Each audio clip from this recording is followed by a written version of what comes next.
Hi, Robin here. I've been busy for the last few years writing a book on statistics and our commands, which you can see in the background. What we're going to do today is actually have a quick introduction to structural equation modelling. We're going to look at three very simple things in structural equation modelling to see how it compares with traditional hypothesis testing and p-values. We've got correlation, we've got two samples independent t-test, and we're going to pair samples t-test. But before we can do any of that, you need to make sure you've got three bits of software. You make sure you've got R, you've got Java, and you'll need Java so you can run the graphical interface for structural equation modelling called Onyx. The book's website has these links on one of its page, which I'll show you now. Here's the book's page concerned with the SEM course, and you can see the three links are there. You'll notice under the R link there's a YouTube video link as well, which we'll talk about in a minute. Let's have a quick look at each of these links. This is the R homepage, the comprehensive R archive homepage. You can choose which operating system and download R software for free. This is the Java homepage, where you can download Java for free. And finally, the important graphical interface for structural equation modelling, which is free, called Onyx. You can download several versions there. I tend to go for the stable release. Right, let's get back to doing some work now. For the demonstration of how to carry out a correlation in the structural equation modelling framework, we're going to look at a classic data set, which is from 301 children on 26 distinct tests, and they had 32 variables in this data set. They were collected in 1939, and you can see here we have the data frame in R, which I use, and we have an ID, a gender, a grade, an age, and various tests. There were tests on spatial ability, numeric ability, and language. We're just going to use two variables from this data set. We're going to use the word variable, and we're going to use the visual cubes test. So that is the word meaning variable, that's word M, word meaning, and the cubes test there. Before we do this in the structural equation modelling environment, we will carry it out in R just to see what the results should be. You don't need to know R or how to do this at all. I'm just doing this so I get an idea of what the value should be. Here is the R environment, and we just get the data set, a few commands. That tells us the levels of one particular variable, school variable, which has got two levels, which we're not going to be using at the moment. We can plot very easily the two variables we're going to be looking at, which is there, and looking at that plot of the cubes data against the word meaning data, it's probably unlikely we're going to have any significant correlation between those two. Just close the window, and now we will actually get a correlation value, but before we do that we'll actually get a covariance value. A correlation is just a standardized covariance. If you look in my book, the covariance value here, because this is what's produced in structural equation modelling. We can also get the correlation value.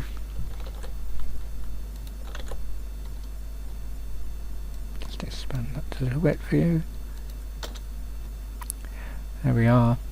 And we can get the squared correlation value, the R squared value. The R squared value is quite useful because it tells us in terms of the percentage of the model's total variability that correlation explains. So in other words, it's how much of that variability in our data is taken up by that correlation. So we can see it's 0.03, that's saying 3% of the variability in those two variables is taken up by mutual variability, the correlation value, which is quite small really. Right, now we'll actually start by repeating this process of getting the correlation and the covariance value in Onyx. The important thing, of course, is to get a p-value from a correlation, and we can do that quite easily.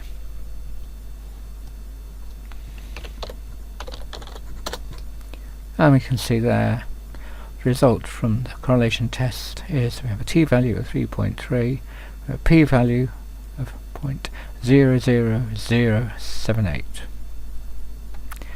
and there's the correlation value again that we had. Now we'll move on to Onyx and repeat this process of getting a p-value and a correlation value. Actually, it'll be a covariance value in Onyx now.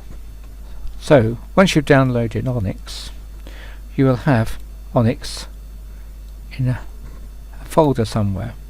So I have Onyx in a folder called software.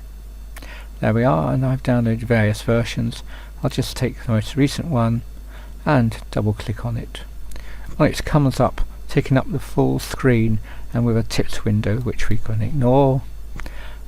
When you actually ask for Onyx to be reduced in size, it reduces to nothingness, which is a bit of a pain, and we can just enlarge it a bit once it's going up there. There we are. Onyx is a very minimalist environment in the sense that it has no massive baroque menu system. A lot of it is worked by drag or context menus with right clicking. So what we now do is add in our data set, which you should have downloaded as well. Again, the data set is available from my website that I showed you before, and I'll just go back again because we can't use the R dataset. We have to convert the R dataset to tab delimited to get it into Onyx. Here, if you look on my website, the book's website it is, you'll see further down there's a link to the first handout which we're talking about, and there's a link to the data. So the data we need is hsdata.dat. I use .dat as the extension for tab delimited. So as I say, I've downloaded the data set into a datasets directory here, and there we are. So we just drag that to the Onyx finger and we have our data. You need to drag the box around where you want it to by clicking it at the bottom left hand click. You can see it tells you information about how many observations there are, how many variables, and if you hover over each variable you get a set of summary statistics. Now we want to create a model, so we right mouse click on the canvas and various options come up. We just take the first one, create empty model, and it says it's an unnamed model. We enlarge the window a little bit, and now we have another pane we can work with.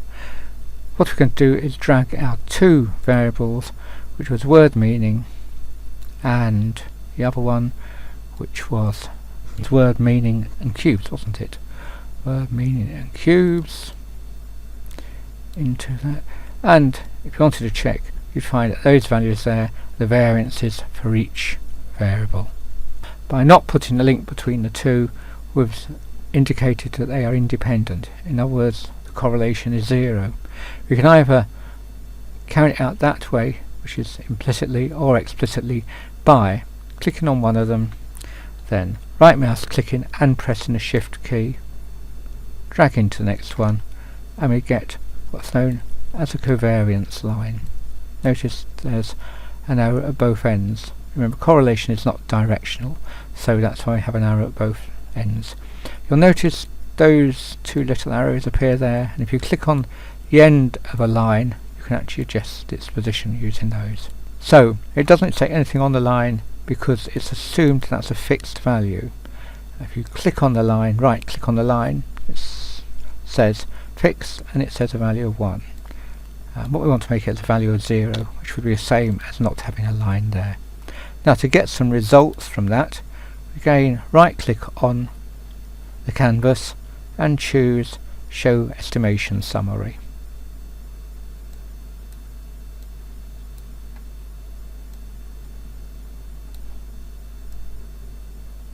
And here we are, we have a chi-squared value, as you can see.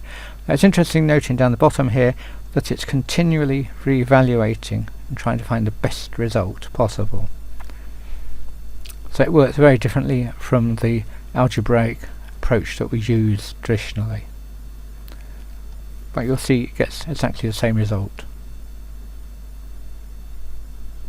So we have there a chi-square of around 11.34. Now, what we can do is compare that with another model, which is a model with the actual observed correlation. So in here, we right mouse click and choose Fledit and clone model. Here we have another model that's a clone of that one.